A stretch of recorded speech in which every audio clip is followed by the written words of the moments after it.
De l'Afrique à l'Australie, l'océan Indien est une immensité vide. Sauf en de très rares endroits où l'histoire volcanique du globe a fait émerger des îles. Elle se situe à proximité de fronts océaniques particulièrement favorables au développement de la vie.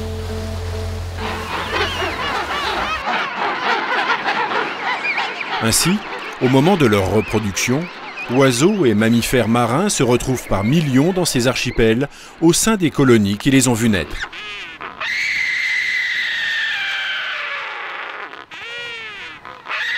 Ce foisonnement spectaculaire de la vie ne peut se concevoir sans les espaces océaniques environnants.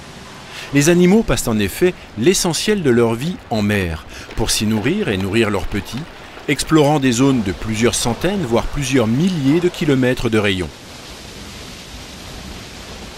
Ce va-et-vient millénaire a construit un écosystème particulier, encore bien préservé, qui participe à la bonne santé des océans à l'échelle planétaire et notamment pour la régulation du cycle carbone.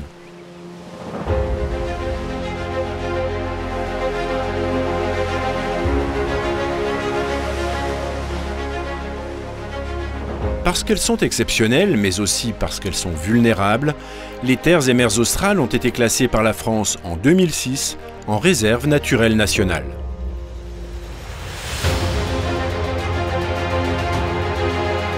Pour guider son action, l'équipe de la réserve s'appuie sur les connaissances accumulées par les laboratoires de recherche. Car c'est aussi l'une des caractéristiques de ces îles d'être des territoires de science, et depuis fort longtemps. Grâce à une logistique complexe et maîtrisée, les agents de la réserve naturelle et les chercheurs des bases permanentes peuvent mettre en place leur programme sur le terrain dans les meilleures conditions.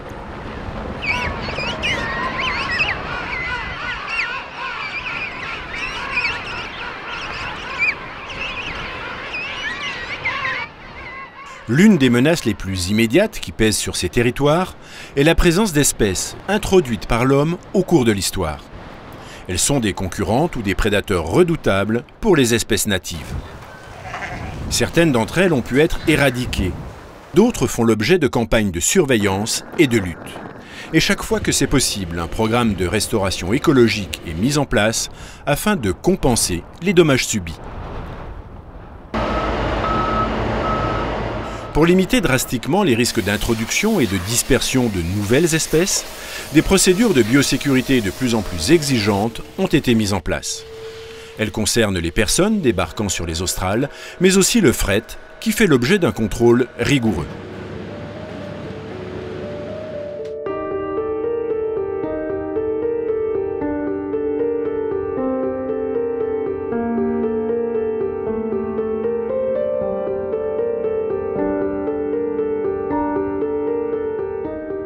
Un autre objectif du plan de gestion de la réserve naturelle est de limiter, dans la mesure du possible, l'impact de la présence humaine. Sur les bases, une démarche est en cours pour limiter la production de déchets, réduire les surfaces bâties et mettre en place des sources d'énergie renouvelables.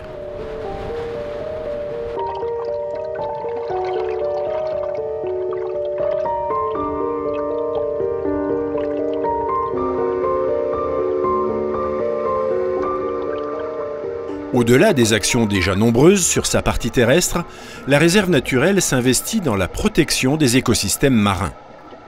De longue date, la collectivité des TAF et les armateurs français travaillent en étroite collaboration pour développer un modèle de pêcherie exemplaire quant à la gestion durable des ressources et à la protection des oiseaux.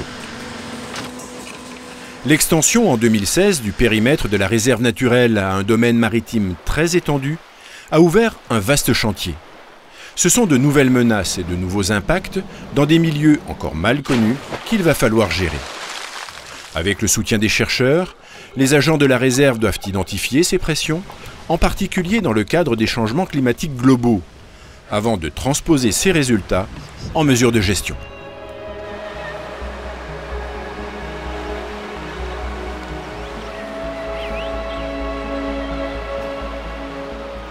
Les terres et mers australes sont au cœur de processus écologiques complexes et dans un bon état d'intégrité. En mer comme sur terre, les équipes de la réserve naturelle sont engagées pour répondre aux grands enjeux de conservation de ce patrimoine naturel unique reconnu par l'UNESCO.